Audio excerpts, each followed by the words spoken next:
Hello, I trust you're well and enjoying World of Tanks. I'm UGB33, an average at best player, hoping to make the game a little bit more enjoyable for you newer players to the game. Man, I think this video, I'm probably going to end up titling it, What Should Be the First Premium Tank You Buy?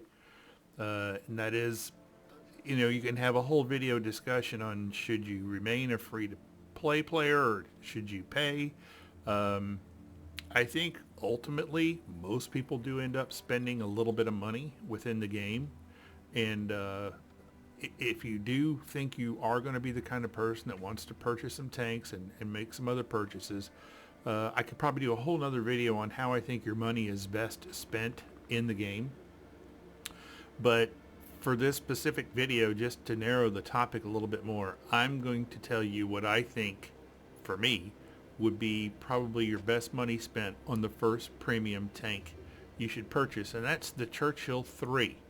If you go to the premium shop, you'll see the Churchill 3 in North America. It's $9.39, so a little under 10 bucks. You can read the details here, and basically what it says is that it has a lot of hit points, but the gun doesn't do a lot of damage. But it fires rapidly, so it tells you that it is very capable of engaging light and medium tanks, but may suffer a bit against heavies due to the low damage of its shots. So those words might be enough to scare people away from purchasing this. Why do I want to buy a heavy tank that really can't go toe-to-toe with heavy tanks? Well, the premium Churchill 3 generates large amounts of experience points, which makes it a great low-cost crew trainer for all Soviet heavy tanks. And again, this is Churchill, so you think it would be a British tank, but this was under the Lend-Lease program, and this is actually in the game as a Russian tank. So it does make more credits. In fact, it makes 50% more credits in the game than any other premium tank or any other tank in the game, which means your crews are going to train 50% faster in this tank than any other premium tank. So that's a bonus. But the other bonus is the tank itself earns 50% more base experience points than any other tank in the game. So when you have a mission like today's missions, win a battle, I can try that with any tank. Be among the top players on your team by damage caused. Be among the top 5 players on your team by damage caused. Well, I might not want to try light tanks to do that. Maybe I want to stick to a sniping TD or a heavy tank, something like that I'm probably going to get some good damage out of. Then the third one, be among the top 3 players on your team by experienced earned.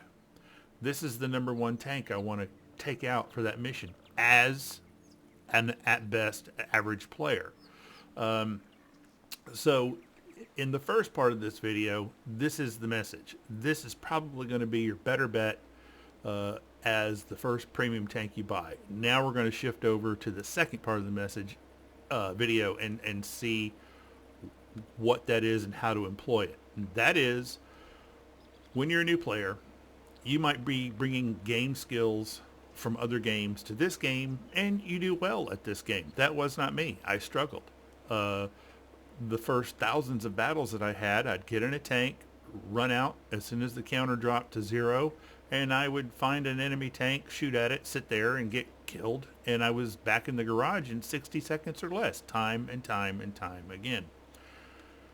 What I needed to do was slow the game down so I could learn how to use tanks. And at tier 1 and tier 2, every tank is pretty much a light tank. At tier 3, you start to get some heavies and some tank destroyers. Tier 4, they're a little bit more delineated. And tier 5, it separates even more into the roles that light tanks, medium tanks, and those kind of things play, and arty and things like that. And again, that's another video. But to slow the game down, there's 2 things you can do. Number 1, I'm on the North American server. To change servers, you go to your gear wheel up top, and here's my server manual. I'm going to push that button, and I'm going to go to South America. The South American server has far fewer players on it. It's less active. And in the lower tier tanks, tier 5 and below, in the battles, you have a great chance of getting bots on both teams. A good number of bots, about 50% or more of the team can be comprised of bots. Bots are not aggressive players. They're just bots. And so because you're removing so many aggressive players from the game, it will slow the game down for you. Another thing is, by playing a big tank like this that is slow, it forces me to be slow. So here's this tank. My missions are win a battle. Well, maybe in this first battle I can do that. That one's done. I have to be the top 5 in damage. This is a heavy tank with a rapid firing gun. Maybe I can do that. And I have to be top 3 among experience earned. Again, this tank earns more experience. Playing live, we're going to see what happens. But hopefully, to me of that list, the hardest one to come by is the win, because that's so much out of my control. I have more control over how much damage I'm capable of doing, and I have a little bit more control over how much experience I can earn, but I haven't found a way yet to really control how much influence I have in winning a battle. So you can see currently on the server, South American server, there's, what does it say, 573 players, and there's almost 10,000 on the U.S. Central server. So this has much slower traffic.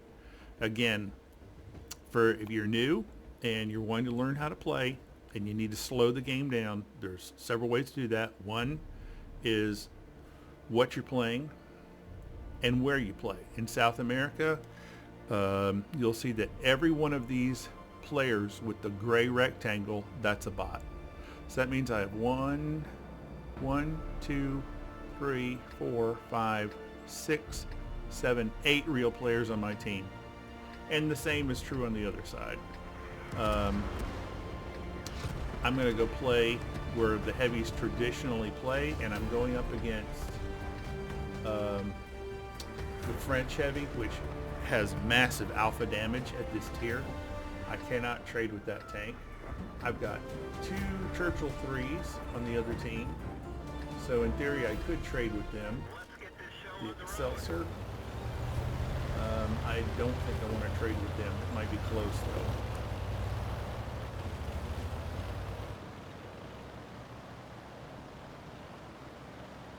But unfortunately, this doesn't make for an exciting video. This map is pretty big, and where the heavies have to go to fight, it's a long drive to get there, a long, slow drive to get there, and a big, slow tank.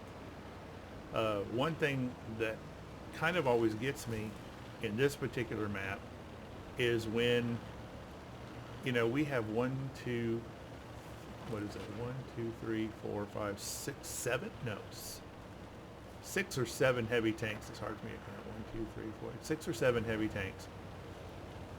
And when we have that many heavy tanks, some of them inevitably go off to play the K line, like K2, K3, that side of the map, which really is a waste. Let the mediums and the TDs fight that area out. The heavies are needed up at the top of the hill. And I can guarantee you, when I'm on a team and 2 or 3 heavies from our team go to that K2 line to fight, we lose. So when you play this and you're in a heavy, go where the heavies play, top of the hill. Play the A0.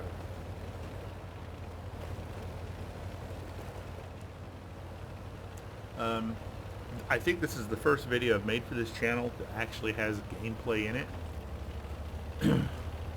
So this is my first time to mention the mini-map. You'll notice I have my mini-map as large as it will go. I do have it a little bit transparent because sometimes I won't see another tank beside me. It could be an enemy shooting at me, it could be a friendly tank. It's blocking the view, so I do have a little bit of transparency there.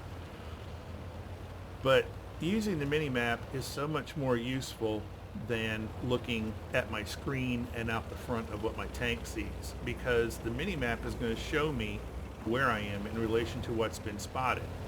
So there's stuff spotted over there, but I'm on this side of the hill. I don't have a shot. I mean, if I wanted to roll over, potentially I could pick something up, but I'm not going to do that. So I keep looking at the mini map because, again, if I spot something, it's going to show up on the map. I can't tell you how many times I'll see something pop up that says, hey, you spotted a tank. And I'm looking at the monitor saying, where? Where is this tank? Well, it's out of the view range of where my turret is looking, like straight ahead or to the side or whatever. So look at the mini map, use the mini map. All right, I'm going to switch to gold because I'm facing these heavy tanks. I want to make sure I penetrate, give myself the best chance to do that.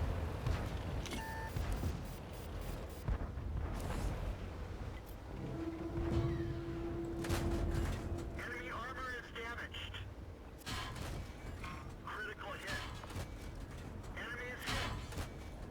Enemy armor is hit. Critical hit. These are not good trades. I've lost about half my hit points already. Just playing them in.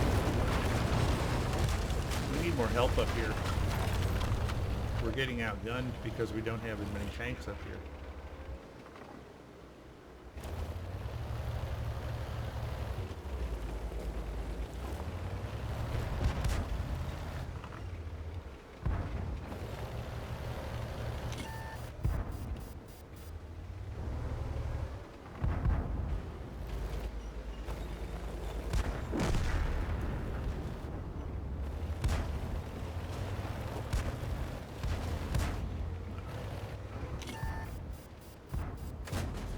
Penetration.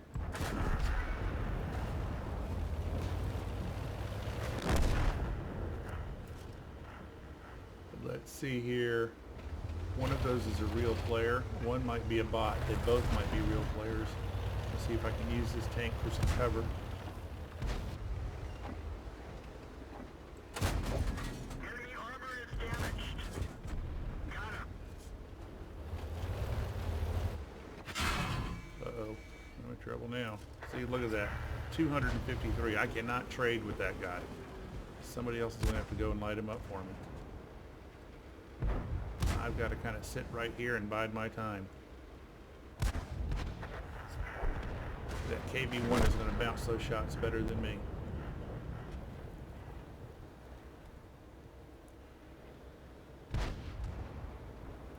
.239, he took that hit too.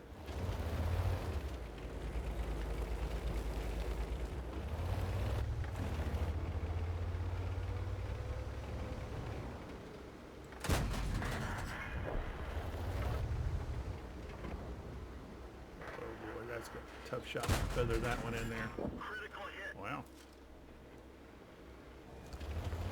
I love it. You saw I just hit the top of his turret. That was, didn't even tell me the tank that I did that to.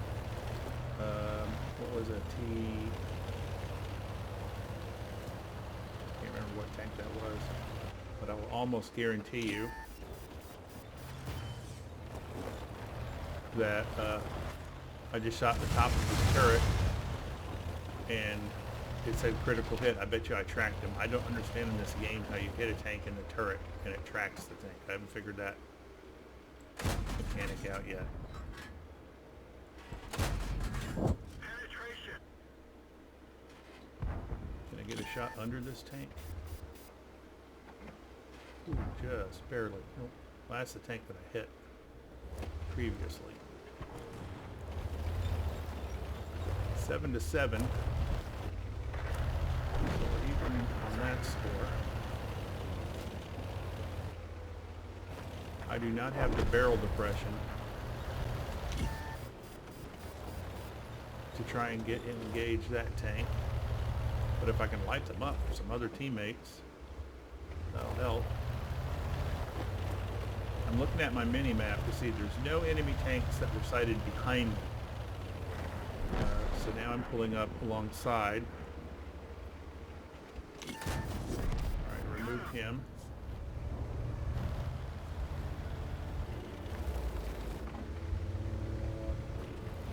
Unfortunately, we're down a tank now.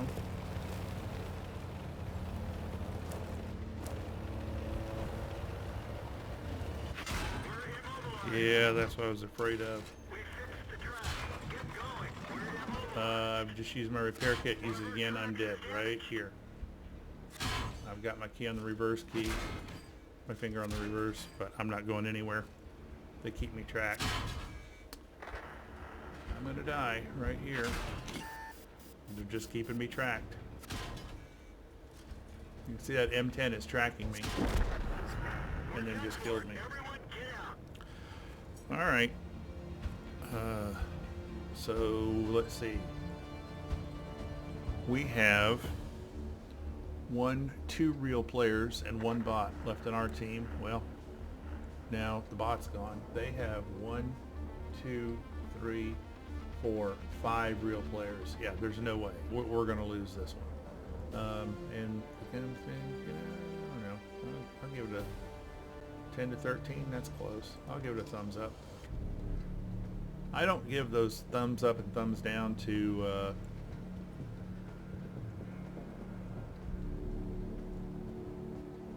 back to the garage. If whether I win, that makes it a thumbs up, or whether I lose makes it a thumbs down. It's about the matchmaking, and of course, knowing that you're going to get 50% bots. We'll see how that turns out. So I know win a battle. We're not going to do that. Be among the top 5 players in your team by damage cause. I might do that. And be among the top 3 players on your team by experience earned. I might do that. We're just going to have to wait for the battle results to see. At any rate, another way you slow the game down is by playing, again, slow tanks. And a premium tank I would also recommend is going to be this one. I'll showcase that in another vehicle. But tech tree tanks and tanks from the historic collection. The Matilda is a tier 4 British tank. It almost is like the Churchill 3 that we just played, but it's medium, but it bounces a lot of shots. It has excellent armor on it. A very low alpha but rapid firing gun. So it can, I've had battles where I've done over 2,000 damage with this tank. Easy. Because it just fires so fast. And if you get on a map on this server where there's predominantly bots, then they're not, again, going to be as aggressive in taking you. I say they're not as aggressive. Sometimes there's some bots that just come right after you. But going to this server and using tanks like the Matilda, a top tank I would say, and then we'll also have a video about the Stug with the dirt gun on it. And this is from the historic, the Hetzer. I vividly remember the first time I encountered this tank, because at tier 4, this tank with this gun and this tank with this gun, and this is a premium tank I got in the Christmas boxes this year. These 3 tanks are all sporting derp artillery guns with a high damage. So the HE round on that tank is 410. The HE round on that tank is 410, and same with this one. These are 1-shot, 1-kill tanks. So when you have a mission where you need to kill 2 tanks in a battle or 3 tanks in a battle, or you just need to accumulate kills over a battle, you know, if you're not that good, you might be struggling to get more than 5 or 6 shots at a tank in a game. And with some tanks like that, you're gonna, okay, so there we did it. The Churchill did it for me. Top 3 experience. So let's go look at this. Team score, rank it by experience. I was number 2. Look at my damage. It wasn't that good really between those 2, but because I get 50% more experience, there you go, mission done. Top 3. So if you have a hard time handling those experience missions, I cannot recommend the Churchill 3 enough. And the fact that it trains your crews really quick. So like when I got this tank, in a Christmas box. Well, it's a Russian heavy. I just took the crew from my Churchill and put it right in here. It was already trained, and I put new people in the Churchill, and I've got them trained up. So you can never have you're going to end up playing a lot of Russian heavy tanks in your garage probably. So that's a good tank to have. I think we're going to end the video right there again. This is UGB33 saying if you're going to buy a tank and you're a new player, I think one of the first tanks you should buy is the Churchill 3. Have fun tanking and be nice.